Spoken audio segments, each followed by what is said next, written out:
नमस्कार, स्वागत है आपका। मैं हूं संजीव श्रीवास्तव। जैसा हमने पिछले वीडियो में कहा था, आज हम बात करेंगे इंडियन स्टॉक मार्केट्स की। कैसे दुनिया के सबसे बेहतरीन परफॉर्म करने वाले स्टॉक मार्केट से हम एक बहुत ही स्लगिश स्टॉक मार्केट बन गए। पिछले कुछ महीनों से भारतीय शेयर बाजार लगातार गिर रहा है। क्या वजह है इसकी?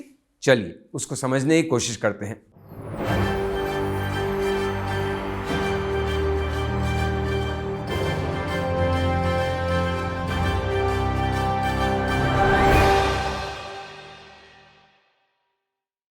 आगे बढ़ें दोस्तों, उससे पहले मेरा आपसे अनुरोध है कि प्लीज हमारे चैनल को लाइक कीजिए, सब्सक्राइब कीजिए। तो बात करते हैं हम शेयर बाजार की। देखिए, दुनिया में शेयर बाजार पे एक्सपर्ट कोई नहीं है।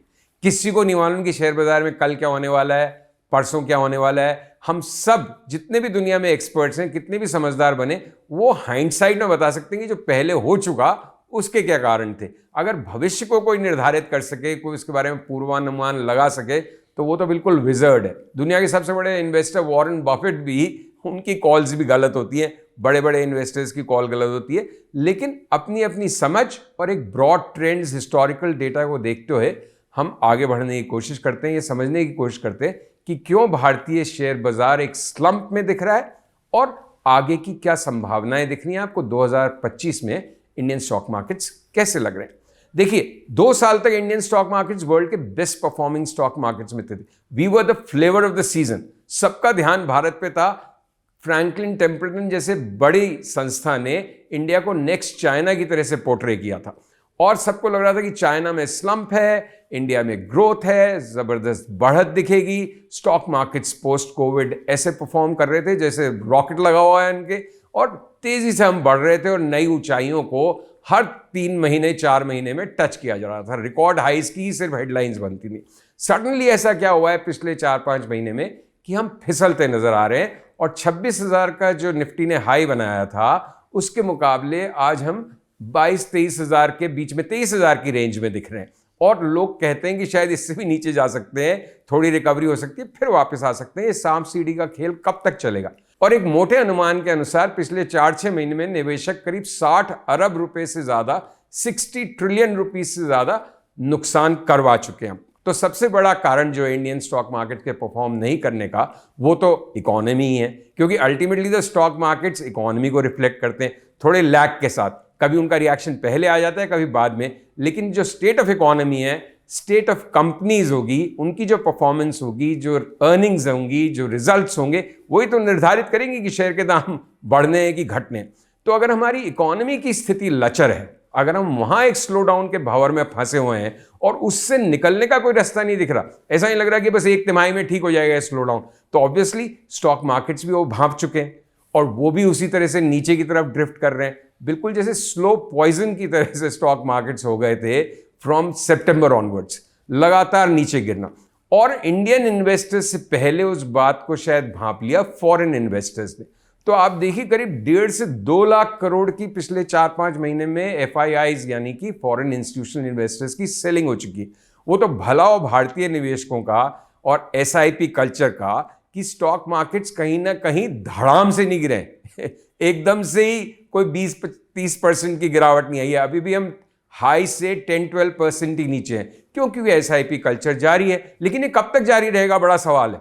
क्योंकि निवेशक ने जो 2 साल पैसा कमाया, तो वो 2-4 महीने का नुकसान तो उसने देख लिया, झेल लिया, अभी भी वो प्रॉफिट में। लेकिन जब उसका रियल प्रॉफिट इवेपोरेट हो जाएगा और शायद नुकसान दिखने लगेगा, तब भी क्या वो SIP जारी रखेगा?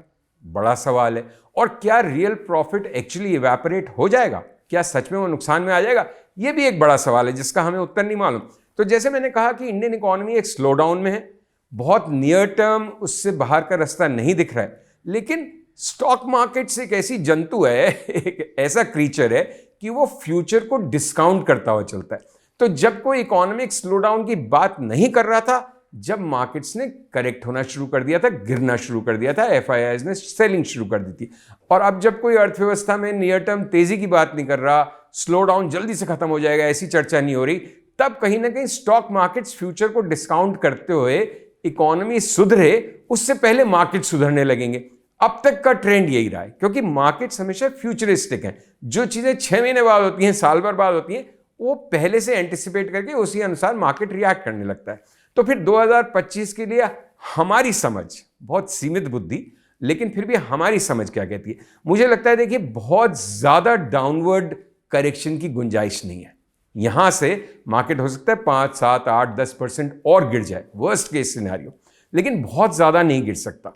और अल्टीमेटली इंडियन स्टॉक मार्केट की अगर आप ट्रैजेक्टरी देखें तो हर गिरावट के बाद फिर बढ़त का दौर आता है और तेजी देखने को मिलती है। लेकिन क्या वो तेजी इसी साल आ जाएगी? मालूम नहीं, इसका उत्तर मालूम नहीं, लेकिन तेजी आएगी जरूर। इस साल नहीं आएगी, अगले साल आएगी, देर सवेर आएगी। देखिए भारत में स्टॉक मार्केट्स हमेशा नए हाईज बनाते हैं, लेकिन यह भी कोई गोल्डन रूल नहीं है। जापान में स्टॉक मार्केट्स ने 40 साल से नया हाई नहीं बनाया, जो उसने 80s में बनाया था, उसके बाद से वो नहीं पहुंचे। तो ये भी कोई ऐसा नहीं है कि बस ये तो तय है कि हमेशा ऊपर ही ऊपर जाएंगे। लेकिन भारत की स्थिति यह है कि जैसी अर्थव्यवस्था की सुधरने की संभावना दिखेगी, उससे पहले शेयर बाजार सुधरने लगेंगे। तो जैसे मैंने कहा कि अब बहुत ज्यादा नीचे की गुंजाइश नहीं दिखती, लेकिन एट द सेम टाइम क्योंकि इकोनॉमी में कोई ऐसी हलचल नहीं दिख रही कि हम इस स्लो डाउन से निकल के एकदम फास्ट ट्रैक इकोनॉमी बन जाएंगे, फिर बड़ी तेजी हो जाएगी, इसलिए मुझे यह भी नहीं लगता कि नीचे चाहे हम बहुत ज्यादा नहीं गिरे, लेकिन ऊपर भी शेयर बाजार शायद बहुत ज्यादा बढ़ने की स्कोप नहीं है निकट भविष्य में। तो जिस तरह के रिटर्न्स हमने पिछले 2 सालों में देखे हैं, 22-23 में पोस्ट कोविड, उस तरह के रिटर्न्स की उम्मीद तो हम भूल जाएं। हम एक moderate better than fixed deposits और इस तरह के रिटर्न्स की सोचे, अराउंड 10% की, तो शायद 2025 भी उस तरह के रिटर्न्स दे सकता है। इस बात की किसी को गारंटी कोई नहीं दे सकता, लेकिन स्टॉक मार्केट में नीचे जाने की संभावना बहुत ज्यादा नहीं है, लेकिन बहुत तेजी से मार्केट बढ़ जाएगा उसकी संभावना भी बहुत मुश्किल लग रही है एज ऑफ नाउ। बाकी जो भी हो जाएगा हो जाएगा। सो मेन बात इस बात पे निर्भर करेगी कि इंडियन इन्वेस्टर कितना अपना कॉन्फिडेंस बना के रखता है, कितना लगातार इन्वेस्ट करता है, फॉरेन इन्वेस्टर्स कब अपनी सेलिंग बंद करते हैं, इकोनॉमी का टर्न अराउंड कब से होना शुरू होता है, अर्निंग्स के अंदर जो बड़ी बैंक्स हैं, बड़ी कंपनीज हैं, उनकी परफॉर्मेंस कब वापस बेहतर होनी शुरू होती है। तो इन सब फैक्टर्स पे डिपेंड करेगा कि इंडियन मार्केट्स कैसे रहने वाले हैं। और जैसे मैंने कहा, मैं फिर से रिपीट कर दूं, बहुत ज्यादा गिरने की गुंजाइश नहीं है मार्केट्स की यहां से, लेकिन बहुत ज्यादा बढ़ने की गुंजाइश भी नहीं है।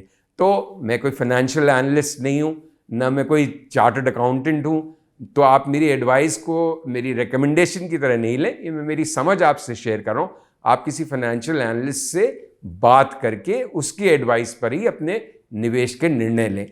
लेकिन मेरे हिसाब से अभी भी स्टॉक मार्केट्स ही शायद बेस्ट इन्वेस्टमेंट ऑप्शन रहेंगे अगर आपका medium to long term view है। So thank you very much for watching. और एक बार पुनः आपसे मैं अनुरोध करना चाहूंगा कि आप हमारे चैनल को लाइक और सब्सक्राइब करें अगर आपको हमारा कंटेंट अच्छा लग रहा है, हमारा आउटपुट अच्छा लग रहा है और हमारी सोच से आप सहमत हैं। और नहीं भी हैं तो प्लीज कमेंट सेक्शन में अपनी नाइत्तफाकियों के बारे में लिखें और हमें बताएं। So thanks again for watching. नमस्कार।